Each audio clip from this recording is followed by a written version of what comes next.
राम राम किसान भाइयों, मैं नितिन फिर से हाजिर हूँ आपके अपने चैनल नितिन देओल में। किसान भाइयों, आज हम बात करेंगे उन किसान भाइयों के लिए जिनकी जो गेहूं की फसल है वो लगभग 50 दिन से लेकर के 70 दिन के आसपास की हो गई है।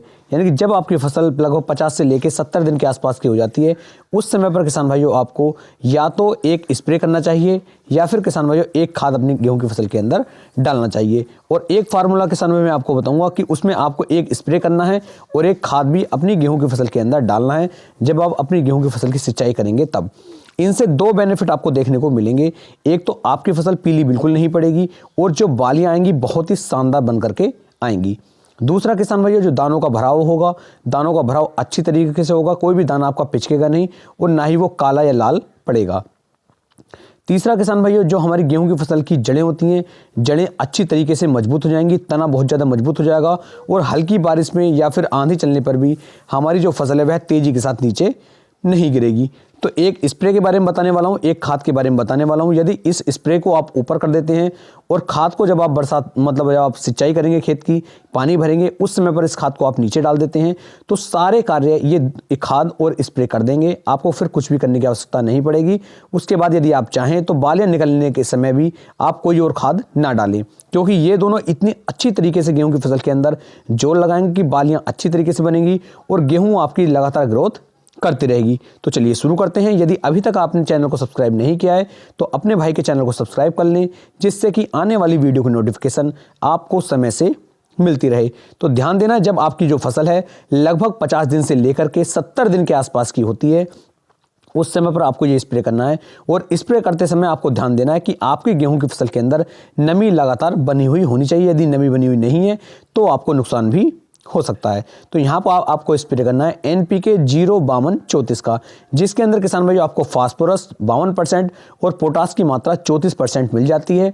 फास्फोरस और पोटास इसके अंदर होने की वजह से ये आपकी फसल के अंदर जड़ों के जो निर्माण होता है, जड़ों की जो हमारी संख्या होती है, इसे बढ़ाता है और जड़ों के विकास को तेजी के साथ बढ़ा करके नीचे ये फैला देता है। जिस तरीके से पौधा हमारा नीचे की तरफ जोर लगाता है, उतने ही जोर हमारा पौधा ऊपर की तरफ भी लगाता है। पोटास होने की वजह से हमारा जो पौधा होगा ये तेजी के साथ गिरता नहीं है, इसका तना मजबूत हो जाता है, बालियों का भराव अच्छे से होता है और हमारी जो गेहूं की फसल होगी ये भी आपको लगभग 10 से लेकर 15% तक का उत्पादन बढ़ा करके निकाल करके देगी। तो इस समय पर आप NPK 05234 का स्प्रे कर सकते हैं। बात कर लेते हैं इसकी मात्रा की कि इसकी कितनी मात्रा आपको उपयोग में लानी है। तो 1 किलो 200 ग्राम आपको NPK 05234 लेना है और लगभग 120 लीटर पानी के अंदर मिक्स करके तब आपको इसका स्प्रे करना है। एक बात का आपको यहाँ पर और ध्यान देना है कि जब आप इस घोल को घोलेंगे या इस खाद को आप घोलेंगे तो किसान भाई ये ताजे पानी में या ठंडे पानी में तेजी के साथ नहीं घुल पाता है। तो आपको हल्का सा गुनगुना पानी लेना है और गुनगुने पानी के अंदर जब आप इसे मिलाएंगे तो अच्छी तरीके से मिल जाएगा और अपनी फसल पे आप इसका स्प्रे कर पाएंगे। वैसे तो ये बिल्कुल 100% वाटर सोल्यूबल होता है, लेकिन ताजे पानी में या ठंडे पानी में ये तेजी के साथ नहीं मिल पाते हैं, तो इसलिए आपको गुनगुने पानी में ही इन्हें मिलाना है।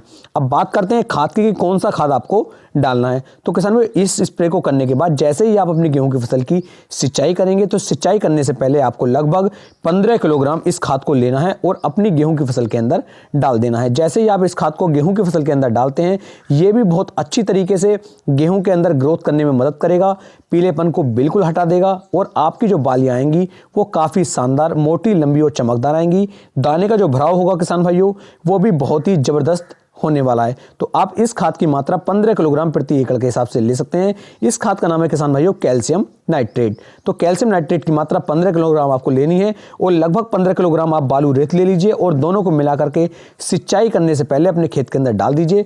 बहुत ही बेस्ट और शानदार रिजल्ट किसान भाइयों ये निकाल करके आपको देगा। उम्मीद है मैं आपको एक सही और अच्छी जानकारी दे पाया हूँ। यदि वीडियो पसंद आई हो तो वीडियो को ज़्यादा से ज़्यादा शेयर करें और अपने भाई के चैनल को सपोर्ट करें, अपने भाई के चैनल को सब्सक्राइब करें। फिर मिलेंगे एक नई वीडियो में, तब तक के लिए सभी किसान भाइयों को राम राम जी।